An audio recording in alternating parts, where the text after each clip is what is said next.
Welcome.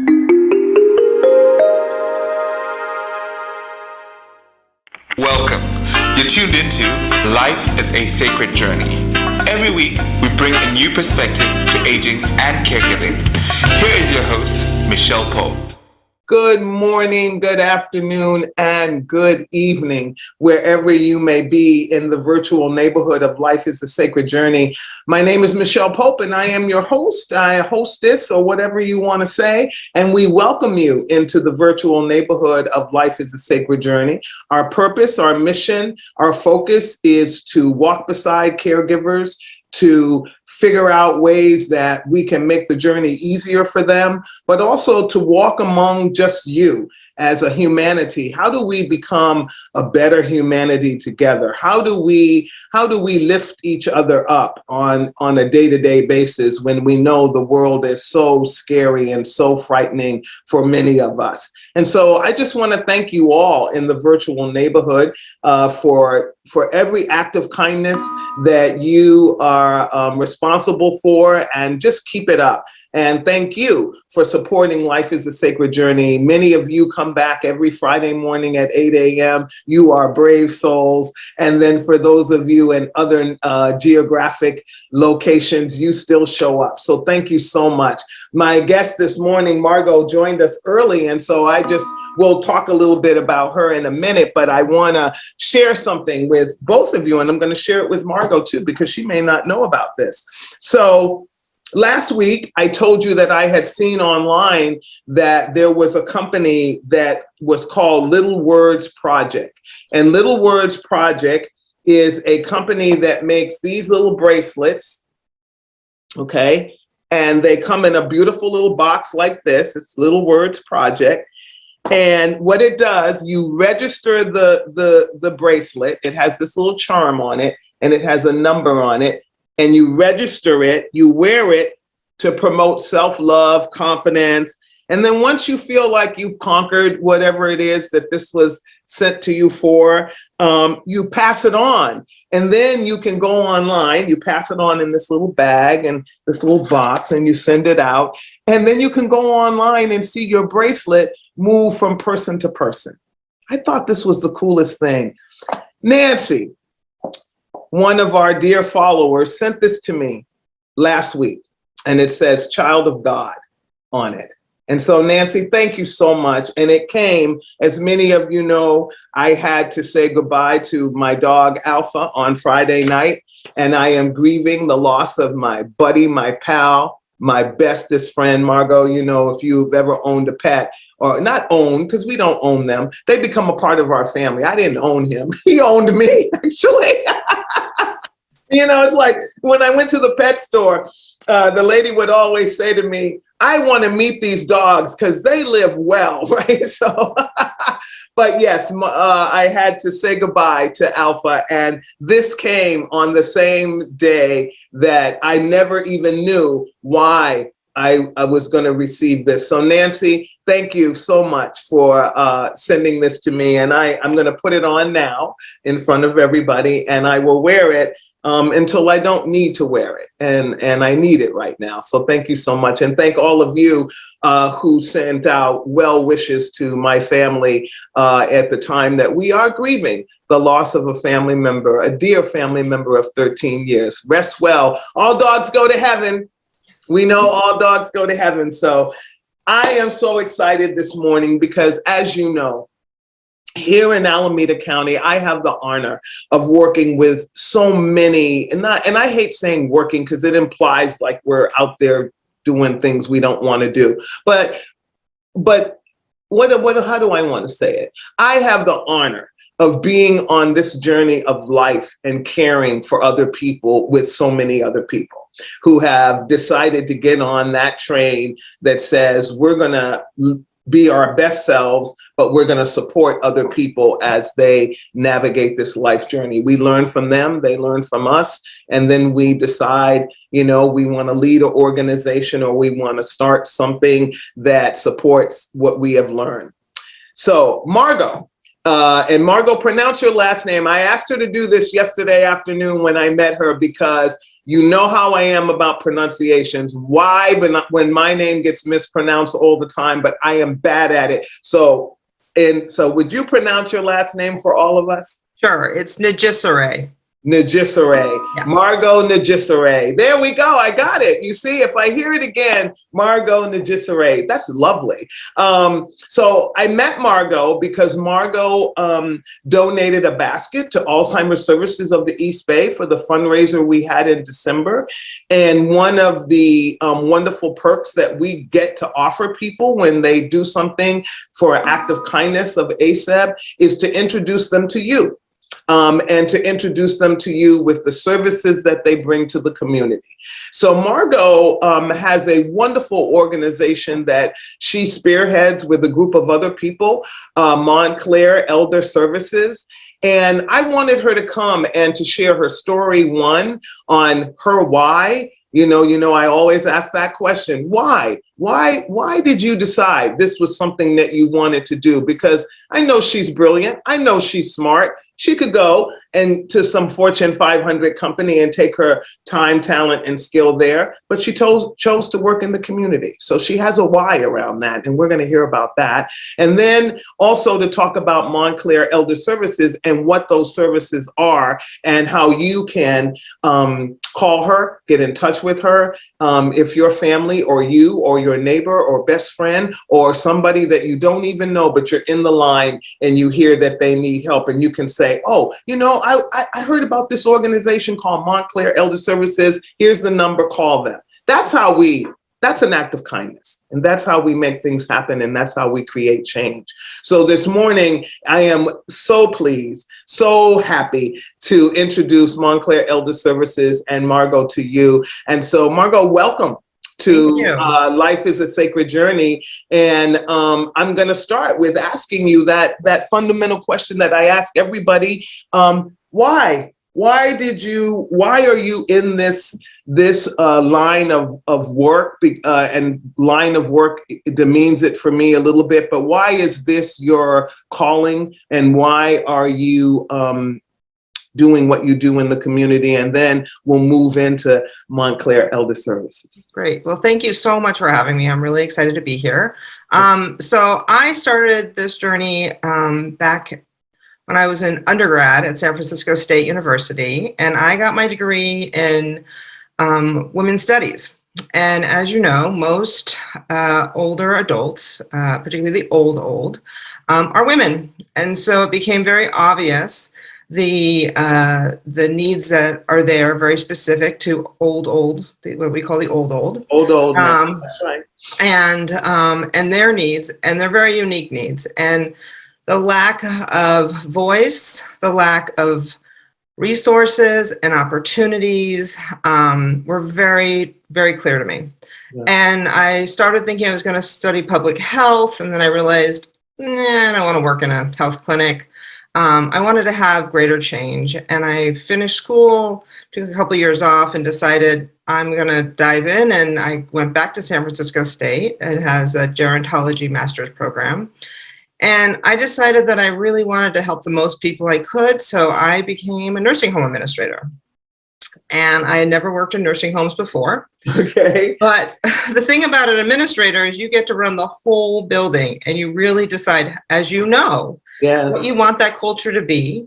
There are parameters, you have budgets, and but you can really decide. You get to hire your staff, you get to create a culture and leadership, and really create an impact change, not just for your we call them residents at a nursing home, but also for your staff, right? Create meaningful work for them, and give them good jobs that create value.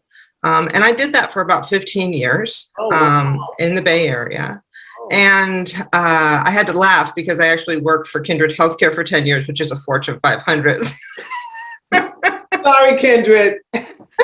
I do know. I don't have nursing homes anymore, but I was like, well, I kind of did Fortune 500. Kind of did. One way. But I also, in the midst of that, one of the buildings I worked at had an inpatient psych unit for skilled nursing as well. And so I really got a glimpse of, the difference of care having multiple diagnoses, having a variety of diagnoses, so hepatitis C, HIV, AIDS. Okay. We took care of some difficult patients. We had Huntington's patients at times.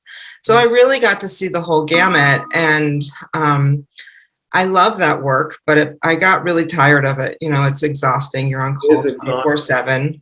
Yes. And I needed something different. And so after about 15 years, I started working in home care, and I realized home care wasn't for me. It was a little, what I loved about the nursing home was that you walked in and you were full of people, and home care, you walked in and I was just an office. Yeah. And people were here and there, and it just wasn't the right fit. I'm glad I did it. It was a really good experience. And then with the pandemic, I realized it was time to change again. And I decided that I would take the opportunity of downtime and really reflect what my next step was. And what I really love doing is working with frail, older adults with complex medical issues. Yes. And so I decided to create my own company, which is Montclair Elder Services. I'm based in Oakland. Most people in Oakland know Montclair in the area, so it was kind of a target of geography. Okay. And I specialize as a geriatric care manager, working with families who are, and chosen family, spouses, Yes. friends, communities of care, to make decisions, to, you know, oftentimes we'll see people just start writing a lot of checks, right? But they're not seeing any improvement, right? They're in the hospital, they're coming out, they keep writing checks. And for anything else in your world, if you were to write that many checks, you'd say, wait a second, why am I spending so much money and things aren't getting better? You get a different provider. And that's where I come in, to help make better decisions, to know what options are, and to really help families, you know, have a professional at their side as a resource, and know what's available, and to make realistic decisions.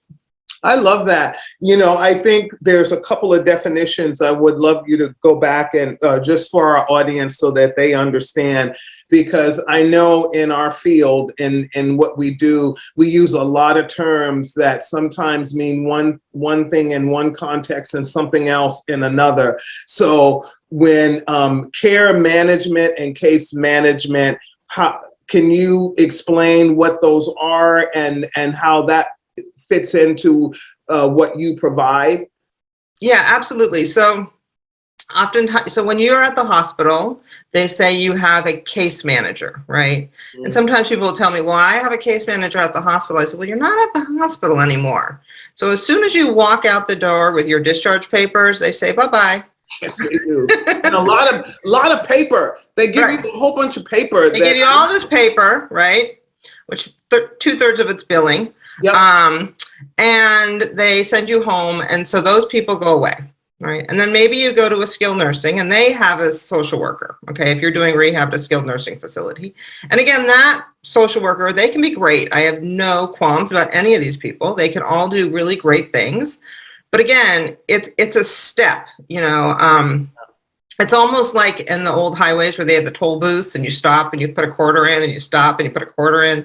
That kind of looks like our healthcare field for our older adults, right? They go into the hospital, okay, and then they go to this, you know, rehab center, okay, and then they'll tell you, oh, I have all these people helping me, but they really don't, because as soon as you're home, they have 3 more people behind you to help, right? Yes. So now you're home and you have home health, right? And we know that's temporary. Again, I've got home health. Well, then they stop, right? Because it's not forever. Mm-hmm. And then what happens? Okay, they're kind of out of that toll booth, you know, metaphor. So, and then the family starts figuring out, well, maybe I can hire home care. Well, home care is not a panacea. It is a step, right? And then figuring out, oh, well, maybe we can't live here. And then all those steps. So that's kind of, you know, families can work with me at any point in that journey. Okay, that's a good. And so I go everywhere. I don't have an office where I meet people because I go wherever they are. Okay. So and people say, well, what if my mom lives at an assisted living? Wherever you live, your home. For many older adults with clinically complex medical issues, they are in multiple places. They're maybe at their daughter's home for a short amount of time. Then they're living at their home. And then maybe they're moving into a boarding care. It doesn't really matter where they're at because the care is continuous.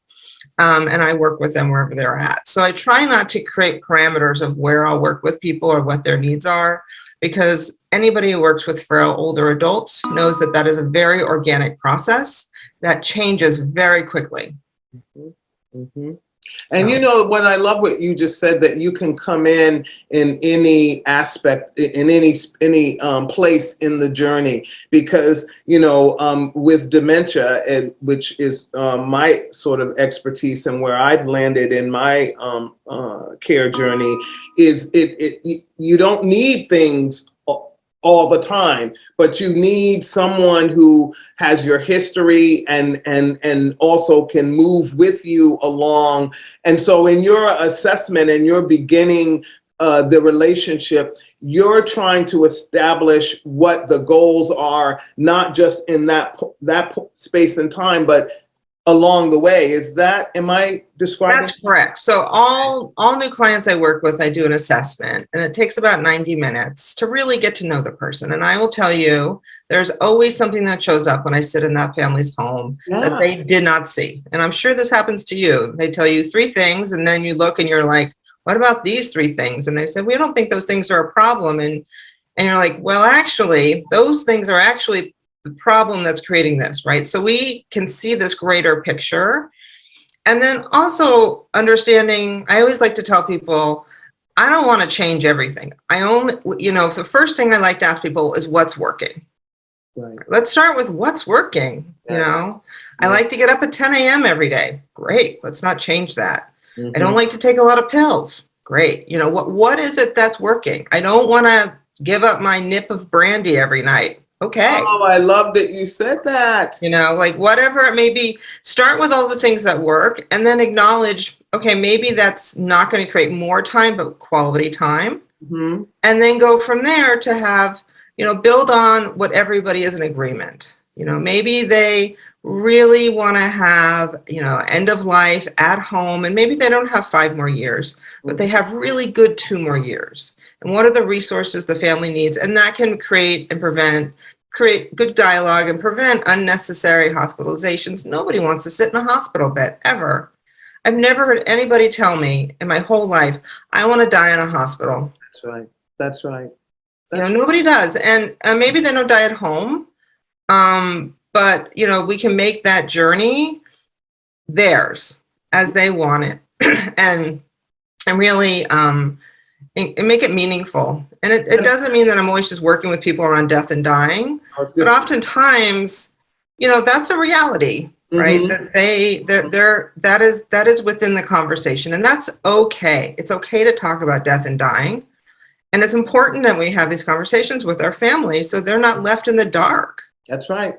That's right. And we talk a lot about that here at Life is a Sacred Journey, because I know that it's a difficult conversation, that because of our, you know, our societal understanding of death and dying and all of those things. But when we embrace the life journey as it is, there's a birth and there's a death, there's all of that, and also embrace what we were talking about prior to going live, is this whole idea of grief and this whole idea of allowing it to happen and to live in it so that you feel it in its fullness and not push it like it's not a natural part of life. And I think that that's where what you're talking about, is that you're walking alongside, you're identifying where the family or the individual and the village around them, right, where everybody is, and then really walking and helping them to access the things that they need and want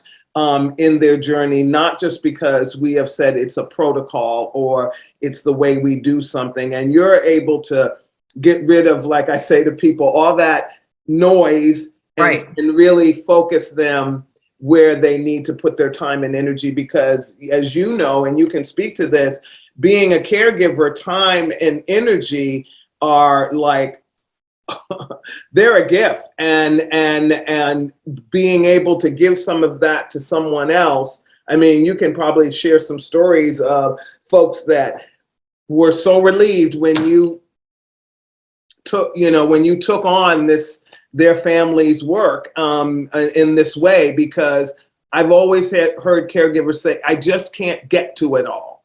Right. Is that what you're hearing as you're? Yeah, and it's interesting, I think a lot of times in the world of care, particularly with COVID, people really feel so alone, and I hear people tell me things that are so basic if you're a caregiver, right, that they know, but they just feel like nobody else knows this. Mm-hmm. They feel so isolated. They feel so afraid. They feel, I'll tell you one thing I see a lot is I see a lot of people not telling the truth.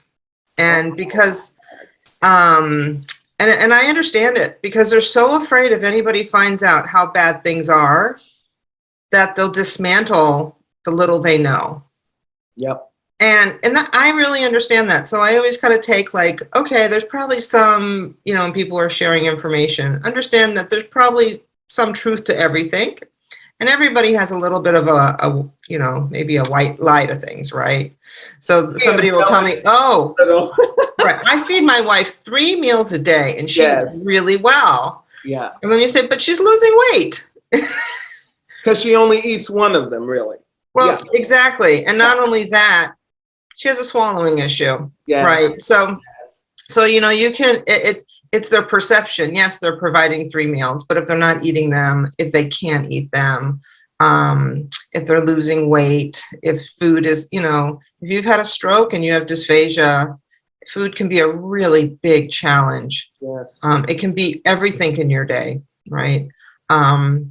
So I just think that it is interesting because there are consistencies, and I really understand, like, it is so hard, it is so isolating, and it is so scary for these families, particularly, like, even if you know things are bad, at least what you know, right?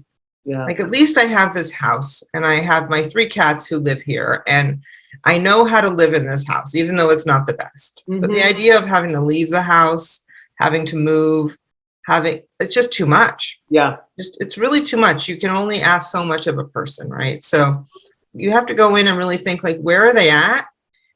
And maybe their son or daughter wants them to move, but maybe that's not the initial conversation, right? It's interesting, Margot, that you say that, because, I've always felt that we move too quickly around the moving. Now, sometimes it's absolutely necessary that, it's a dangerous space, whatever, I've been in situations where the person was a hoarder and we had to, oh, yes. Okay.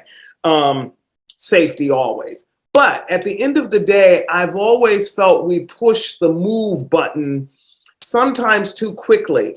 And that we're not giving the senior, or not even always senior, the disabled person or whatever, the opportunity to be engaged with it, even if they have Alzheimer's, even if they have some form of dementia, to snatch them from that environment that they have become, as you said, built memories. They know where that table is, so they know to skirt around it so they don't fall around it. All these kinds of things, and put them into another place that you decide is home, but they haven't decided it's home. Right. And the cost of that, not only emotionally and all of that, but the cost of that, if the person lives a good decade after. What then, how do you work in that? How do you help people to understand all of that? Because I love a lot of the assisted livings and all the new buildings and all the stuff that's happening. I'm thankful that we are finally creating spaces that are lovely and filled with life. Right. But I also know that there are those of us that have created our homes where we are, and we would like to be there to the end, if at all possible.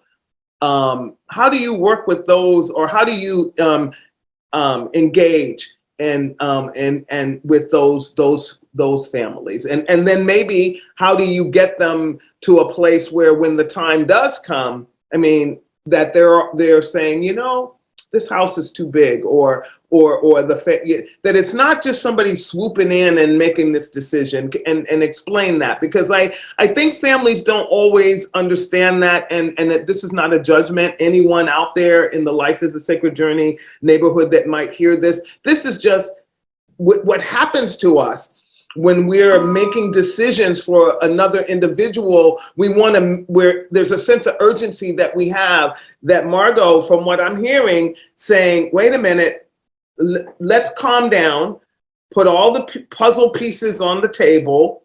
And you know what, even though that green piece looks like it might be grass, it doesn't really belong there. Right. So yeah, share that. So I think that, you know, finding from the person who's living there, right? So what is it about that home that they want to stay there? Is it the neighborhood? Oh. Is it sometimes it's just as simple as they love their neighbors. They're afraid to, you know, one good neighbor can keep an older person at home safely. You know, I've heard it a million times where these, you know, and seen it. Good neighbors showing up. I've seen it. Right. Yeah. And so sometimes it's not about the house at all. It's about the people around the house or the needs of their family. You know, if I sell this home, my daughter can send her kids to private school. You know, this push, Mom, I need the money. If you sell this house, well, you know, there's a lot of home equity in the Bay Area, right? Like if you sell this house, you could live with me and we could have these things.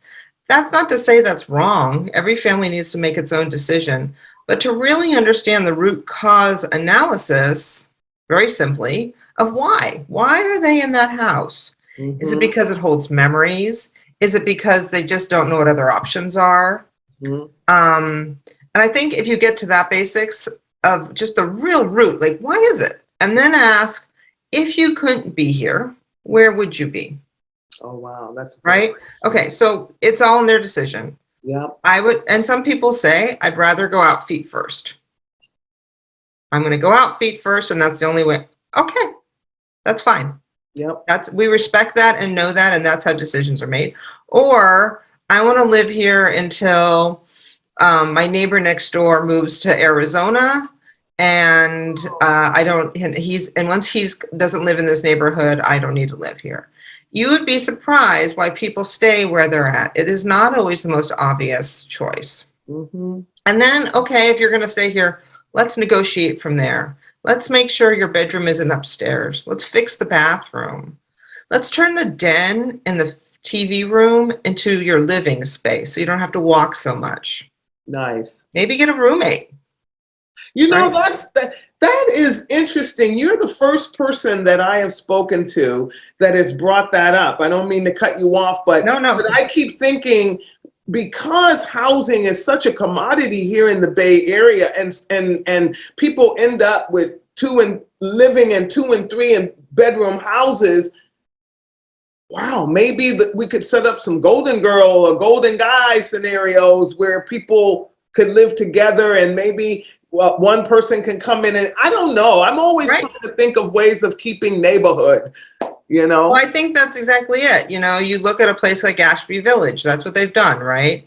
They've created a community. Well, you know, if you live in a house with 4 bedrooms and 3 bathrooms, and you have a friend who's a younger old person, right? And they need a place to live, and maybe their income is limited. Yeah. So maybe they could take out the trash and be check on you. Or when they're at Safeway, they pick a few items up, right?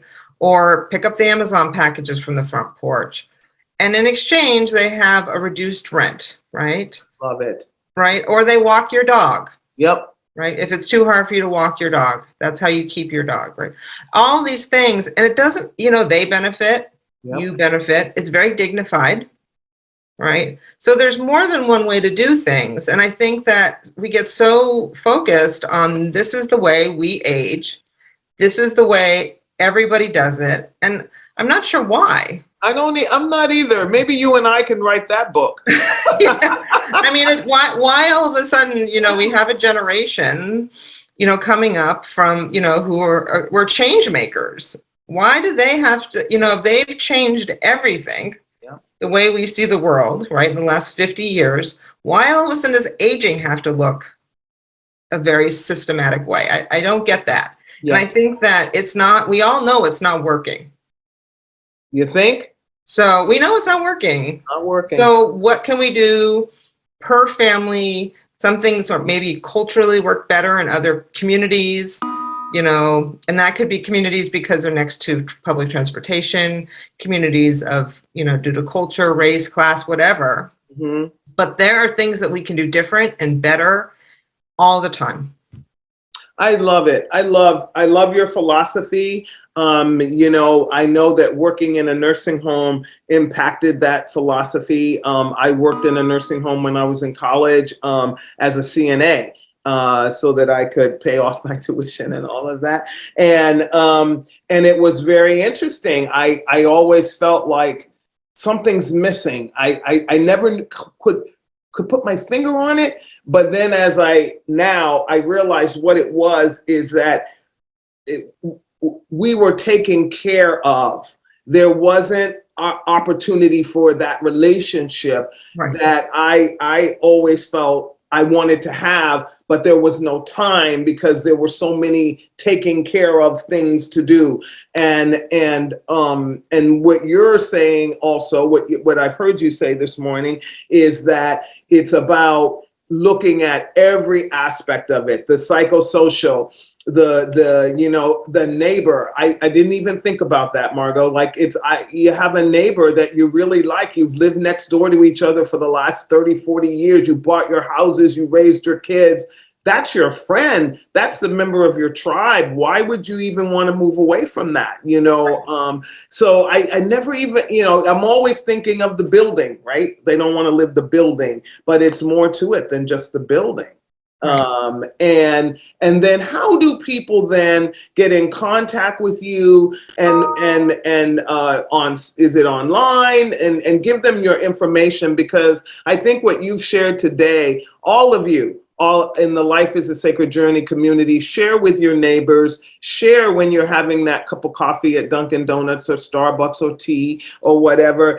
Talk about life and the changes that you're going through so that you cannot be surprised and that you have these resources. So I'm going to give you a few minutes and go get a piece of paper or pick up your phone if you do that. I don't. I need paper. So get a piece of paper and a pen or a pencil, or if you got whatever you have, and write down the information that Margot's getting ready to give you, because it is so important that you have resources. And resources, even if she's not the person that you decide you want to work with, it's a good place to start, right? You go pick up the phone, you say, okay, this is what's happening with me. Where do I begin? And can you also help with financial, all of those areas where people who are looking at, what do I do with durable power of attorney, all of that? Are you able to, are you that one-stop shop? Some of it. So, I understand what you're supposed to have, your advanced directives and these, pulsed or these forms, right? Yeah.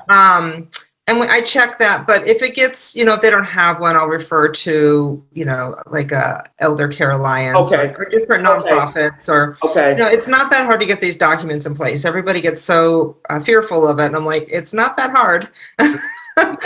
We can do that. So I can help with that.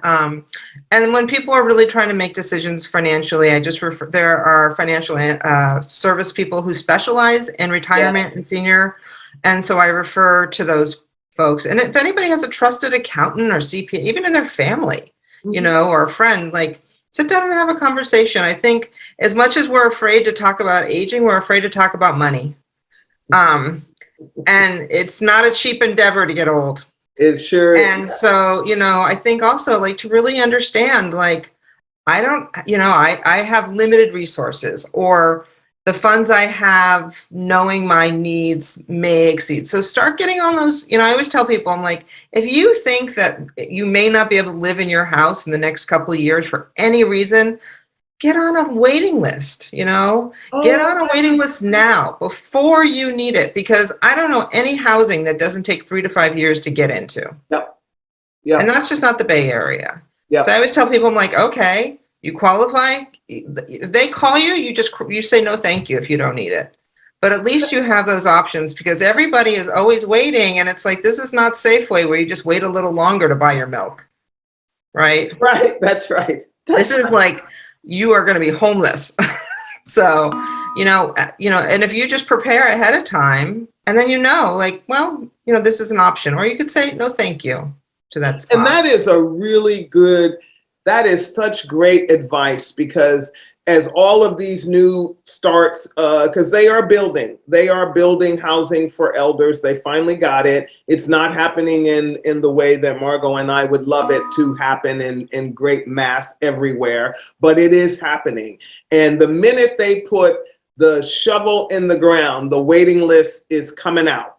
Right. And your income, this is a really good point that she's making. Your income at the moment that the ground is in the shovel may not even allow you to move in when they open, but by the time they open, your income may have changed dramatically in, like Margot's saying, in 2 to 5 years, which may be the time that it takes between shovel to people moving in. Get your name on the list. Right. And that way, even if they call you and you're not eligible for any of it, you can say, like she said, no, thank you. I apologize. I didn't know this was going to do that. Let me fix it. Yeah. So it's so important, all those things, but you need a navigator. I'm going to call you a navigator, Margot. You can be that compass for everybody and say, no, let's move here. Let's move there. Let's look at this. And she holds all the resources. She's your Rolodex as well. So Margot, share, how did they find so you? my website is Montclair, MONTCLAIR, elderservices.com. And my email is Margot, MARGOT, at MontclairElderServices.com. And this is real old fashioned, but my phone number is 510-424-9722. So that's 510-424-9722.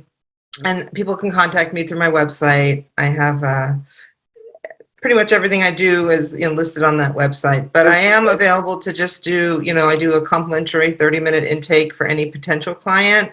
And if they're not a right fit for me or they need referrals, I do have a very large Rolodex, because I have been working only in the Bay Area my whole professional career. So I do have a lot of contacts. And Contra Costa, Alameda County, as you can do.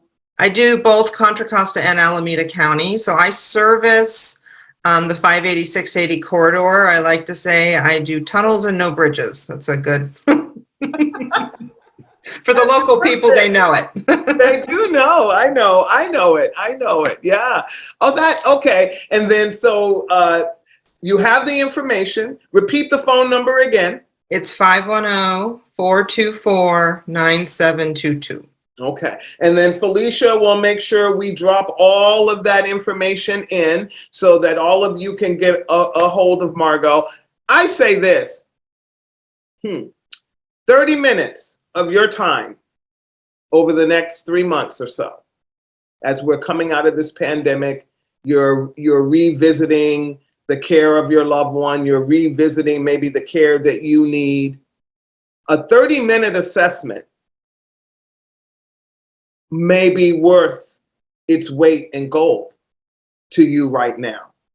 And from that assessment, a relationship with somebody like Margot, who can help you design the plan. I grew up in a time, I'm a baby boomer, grew up in a time where it was like, have a plan A, have a plan B, and plan C has to be in development. right? Even though it may not be complete, because we never know. Margot can tell you, when you call us in crisis, it's a lot harder, or it seems like it's a lot harder to you for us to get things done, because you are needing it now when it takes time. I'm sorry, my friends. Explain to them very quickly, Margaret, before we end. It takes time to set up and make things happen. So please, so that they understand, because it really does. The other thing is that, you know, it is not like putting your kids in school and just finding the best school. These are grown adults who have complex lives, who maybe didn't always make the best decisions as adults and now are older adults. And they consistently make decisions that we may not agree upon. And that's okay. They're adults. And that's why I was reminding people, like, these are adults. They get to make decisions, good, bad, and ugly. Mm-hmm. But finding the right resources can be very tricky sometimes, because finding, you know, and sometimes it takes a couple of different agencies, different resources, different people to find the right connections for folks. And that's not to say anything bad about anybody. It's just the reality. Mm-hmm. You know, to get resources in place, sometimes it just takes 3 or 4 caregivers to find the right caregivers. Mm-hmm. Sometimes agencies just don't have staff to staff it. That's right. You know, or if you're relying on, you know, more government funding, it can just be slower. And it doesn't mean you can't get the care. It just can be like watching paint dry for families, in the sense that it just takes a long time. Right. So I always do tell people, the sooner you get in and start talking and have a plan, doesn't mean it's going to move faster, but at least you can, if you're going to be more confident when you have a plan. Yeah. And things will change at some point. They always will. And when that change does happen, you'll be more confident. Mm-hmm. Mm-hmm. And then you can share it with the rest of the family. You know, a lot of people say, when I became the caregiver, my family started judging my level of caregiving. Well, when your plan is in order and you can present your plan to the family members, I'm not saying, because there's always a naysayer in the group, but at the end of the day, you will be in control of the situation, because you do have a plan, and that may help with the naysayer a little bit, because you will come armed with answers. And this will help the caregiver and the family just as much as it will help their loved one. Yep. You know, I think we forget that everybody has an equal part in this. The caregiver, their loved one, everybody, you know, needs to have a say at this table. And I think that if everybody can be as much aligned and sometimes just agree to disagree. Yeah. Which is okay. I think people forget that it's just okay to be like, we're not going to talk about that because we're not going to agree on it. But this is what Dad wants, so I'm going to not say anything, right? Exactly. It's okay to just understand. It holds people up all the time, and I'm like, okay, well, we all know we don't agree, so let's move forward. Right. There you go. And I agree with that. And everything doesn't have to be debate, right? We can just agree to disagree. Sometimes things you just don't like the way it is. And that's right. that's just being an adult. And the pandemic took away some of our skill sets at that. So very much so. We need to get back into, we need to move forward.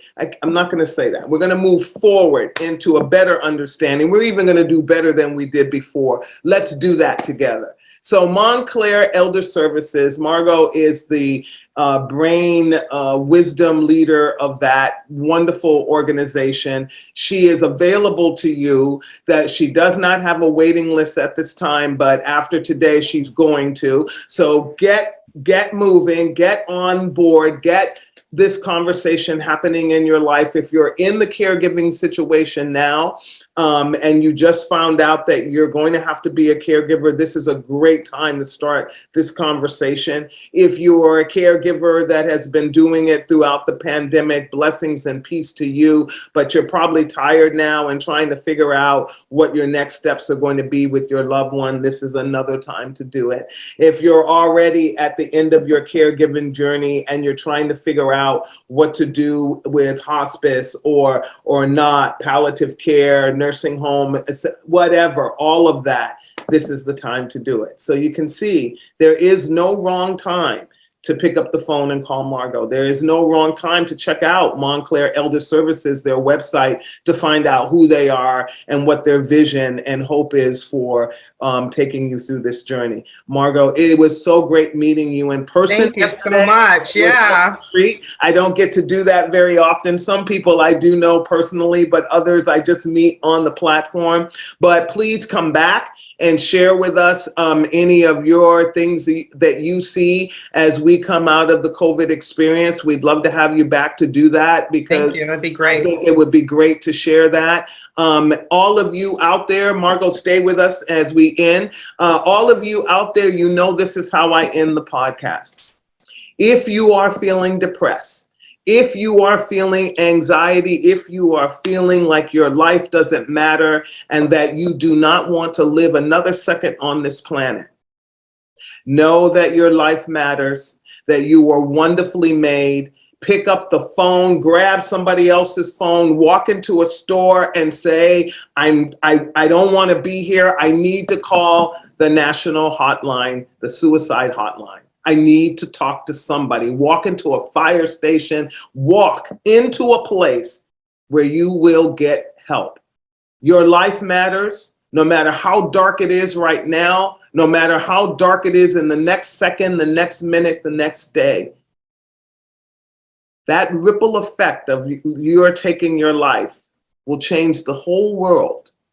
And so we need you here, and we want to help you. So we will put the National Suicide Hotline in there. You can text them, call them. They're waiting to hear from you. And know that all of us here at Life is a Sacred Journey, Montclair Elder Services, all of us care about you, no matter who you are out there. So please don't take your life. You matter, and we need you here. All right, everybody, thank you for joining us at Life is a Sacred Journey. We are so blessed to have had Margot from Montclair Elder Services with us here this morning. We had our cup of tea and coffee and juice with her, and she has explained to you so many things. So go back and listen from the beginning. Take a piece of paper and pen, write it all down, and share it. And as we always end, we'll see you next Friday. Go out and hug a tree. Oh, man, go out and hug a tree. Pet a dog, pet a cat, and know that it's going to be okay. This world is a great place when we do it together. Live out your acts of kindness and know that Life is a Sacred Journey will be back next Friday at 8 a.m. Be well, everybody. Peace.